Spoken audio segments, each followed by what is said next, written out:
Hello everyone, my name's Kyle, and today we're going to be talking about the different types of liberation or moksha that are available to people on their spiritual practice.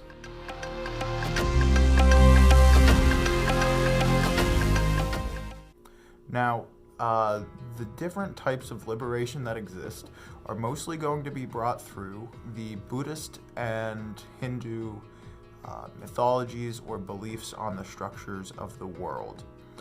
So there's different types that you can have depending on your belief and your relationship with the Supreme, also known as God, Allah, Brahma, the universe, the works, the Tao.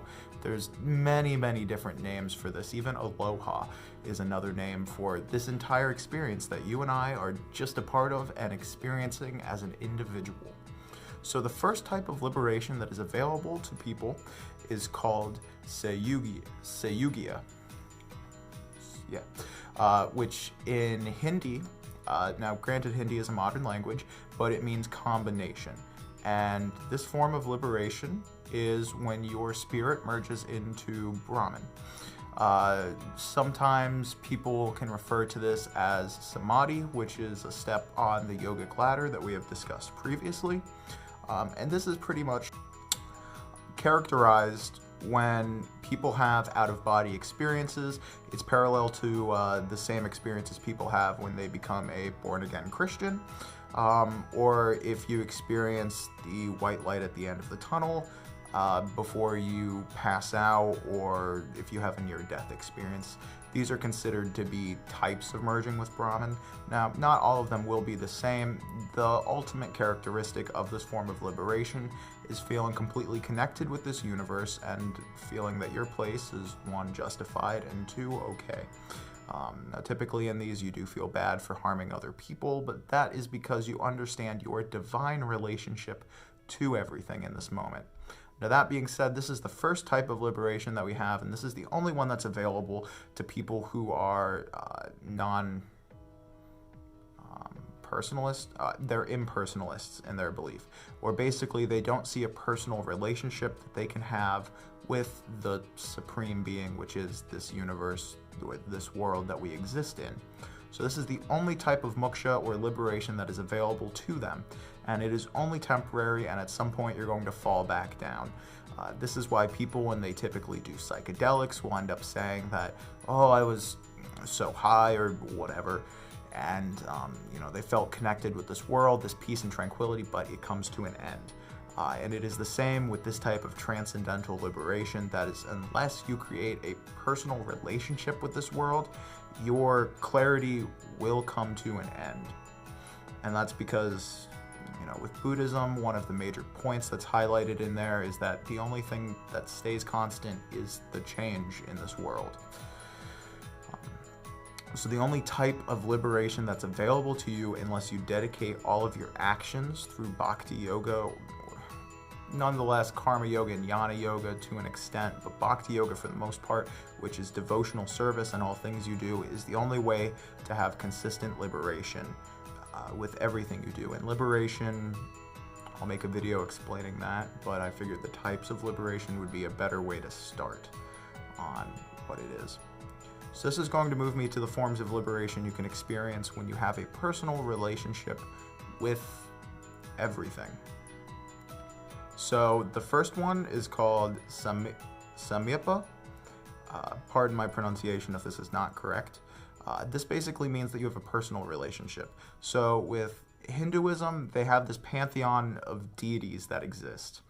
And these deities all have different qualities and attributes and backstories. And this is meant to make the forces of this universe, because Hinduism has 33 million gods. And each of them represent a force or a power. So there's things like Saraswati, which is the goddess of knowledge. There's things like Hanuman, which is for dedication. There's even a god for the blinking of your eyelids. Everything that happens has a personality because it has attributes and ways it works. And the stories that are given to these different deities are designed to intertwine these relationships that the world has in a way that's easy for us to understand as people. Now, the second one is Salokya. which basically means living on the same planet as this deity. As I had discussed previously in the last video, which is life, death, and dying, we talked about how you can kind of create the trajectory of where you reincarnate, and that's based on, one, your karmic actions, which are, karma is your action and reaction, so it's based on the things you do, which is parallel to the Christian, Islamic, and Judaism belief of, you know, your actions being weighed before yourself and then it determining where you go. That's effectively with karma. But there's a way that you can get around this by using something called bhakti yoga, where everything that you do is done in devotion for the rest of this experience, not just for you as an individual. Now, that being said, basically the thought that you have can end up changing your trajectory. So when your life is being evaluated and looked at and everything flashes before your eyes in a second, you know, if you have a lot of great things that you've done and you've accumulated more good karma than bad karma, if your thoughts still go to something that like clings on to the rest of this world, then ultimately you'll end up reincarnating in that direction. So one of the popular sayings is that, you know, as after you die, if your desire is to come back and be naked in front of everyone, then you'll reincarnate as a tree, so that way you can live 100 years standing without any clothing on for all to look at you. The fourth type of liberation is sarupa. In Hindi, that means it's the essence or essential parts, and this means having the same bodily features as the universal form. In the Bhagavad Gita, there's one part where Arjuna is talking to Krishna, and he sees the entire universe formed into a personality in a way that can be seen at once. And it's described in wonderful detail about all of these, but it does look something similar to this image of Ganesh, which I posted up here. And it's just in the sense that all of the parts are made up of different things, and you could recognize things like lotuses and gems and flowers and fields and people inside of it. So everything is made up of something. It's basically meant to be that it has a different physics than the way human bodies work. So there's another part in the Mahabharata where Krishna is asked to show his form, and he opens up his mouth, and under his tongue the person speaking to him sees the entire universe, and they see the spiraling arms of the galaxies, but when they zoom in, they see themselves looking into Krishna's mouth.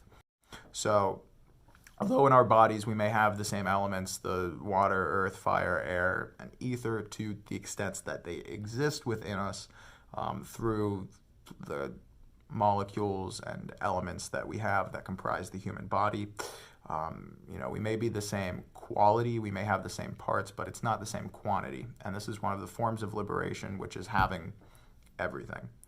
And then the last one is sarstri, which means having the same opulences of the universe.